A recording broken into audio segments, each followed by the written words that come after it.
जी दोस्तों, क्या हाल चाल। Welcome back to our YouTube channel Nishant vlogs 93।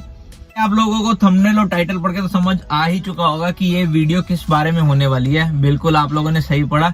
इस वीडियो में हम रशिया और यूक्रेन के बीच में जो ये वॉर चल रहा है उसके बारे में हम इजी वे में बात करने वाले हैं। इजी वे में मैं आपको समझाने वाला हूँ कि लड़ाई का मेन कारण क्या है। रशिया और यूक्रेन में मेन लड़ाई का कारण है यूक्रेन का नेटो ऑर्गेनाइजेशन में शामिल होने की इच्छा जताना।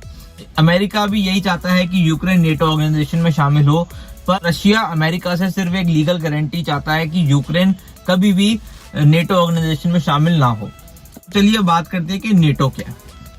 साल 1949 में अमेरिका, कनाडा, फ्रांस, ब्रिटेन और 8 अलग अलग यूरोपियन कंट्रीज के द्वारा बनाया गया एक ऑर्गेनाइजेशन है जिसका नाम नेटो रखा गया, मतलब North Atlantic Treaty organisation.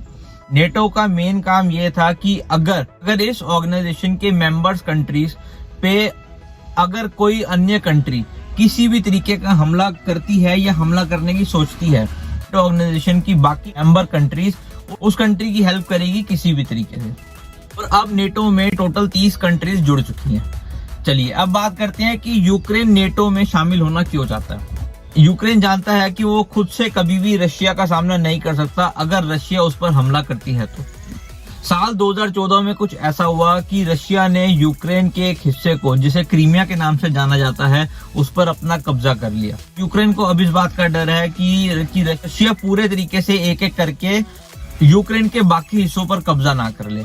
Ukraine अब एक ऐसे पावरफुल ऑर्गेनाइजेशन में शामिल होना चाहता है, रशिया यूक्रेन के बाकी हिस्सों पर भी कब्जा करे तो कि पावरफुल कंट्रीज उसकी हेल्प करे।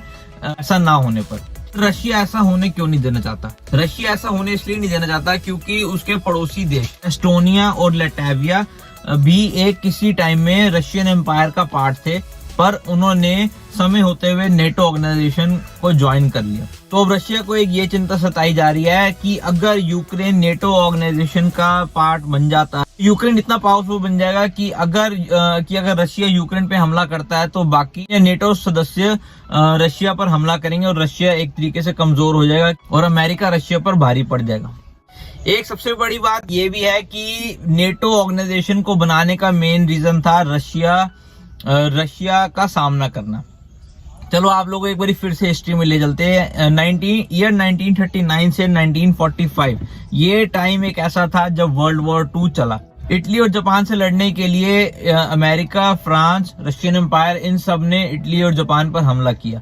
1945 में जब अमेरिका ने जापान पर अपना बॉम्ब गिराया तो इसके साथ वर्ल्ड वॉर 2 तो खत्म हो गया, पर रशियन एम्पायर ने अमेरिका से एक क्वेश्चन पूछा। जब आपके पास इतने एडवांस हथियार थे, इतने एडवांस बॉम्ब्स वगैरह थे, तो आपने ये बात हमसे छुपा के क्यों रखी, हमसे शेयर क्यों नहीं की?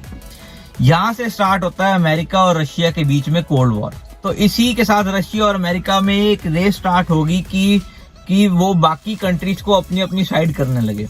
इसी के साथ नेटो ऑर्गेनाइजेशन बनी और अमेरिका ने सिर्फ 12 कंट्रीज के साथ मिलकर ये ऑर्गेनाइजेशन बनाई और अब इस ऑर्गेनाइजेशन में टोटल 30 पावरफुल कंट्रीज जुड़ चुकी हैं। तो अब बात करते हैं कि इंडिया की कंडीशन क्या है इस यूक्रेन और रशिया के वॉर के बीच में। अमेरिका चाहता है कि यूक्रेन नेटो ऑर्गेनाइजेशन में शामिल हो। मतलब सीधी सीधी बात यह है कि अब ये लड़ाई रशिया और यूक्रेन के बीच की नहीं है, ये लड़ाई अमेरिका और रशिया के बीच की है। अब रही बात इंडिया की, इंडिया भी इस वॉर के बीच में एक तरीके से फंस के रह चुका है, क्योंकि देखा जाए तो इंडिया अमेरिका के साथ भी रहना चाहता है और रशिया के साथ भी, क्योंकि हमारे देश का ऑलमोस्ट 60% जो डिफेंस पार्टनर है वो है रशिया। हमारे देश में जो एडवांस हथियार, एडवांस टैंक्स, एडवांस एरोप्लेन्स वगैरह, जो भी एडवांस प्लेन्स वगैरह आर्मी के जो भी आते हैं वो रशिया की साइड से आते हैं। तो इंडिया यूक्रेन का साथ नहीं दे सकता। अगर वो यूक्रेन का साथ देगा तो रशिया के साथ जो उसका टाइप है ऑलमोस्ट 60-70% का, वो उसका खत्म हो जाएगा। अब रही बात इंडिया और अमेरिका की, अगर इंडिया रशिया का साथ देगा तो उसकी अमेरिका के साथ पार्टनरशिप खत्म हो जाएगी, क्योंकि आखिरी 10 साल में इंडिया की अमेरिका के साथ इतनी ज्यादा पार्टनरशिप, इतनी ज्यादा दोस्ती है कि कहीं ना कहीं उसको भी इस चीज में लॉस होगा। तो इंडिया अगर यूक्रेन का साथ देता है तो भी उसको लॉस है, इंडिया अगर रशिया का साथ देता है तो भी उसको लॉस है। तो अभी तो एक तरीके से इंडिया बीच में अपना हाथ खड़ा करके खड़ा हुआ है।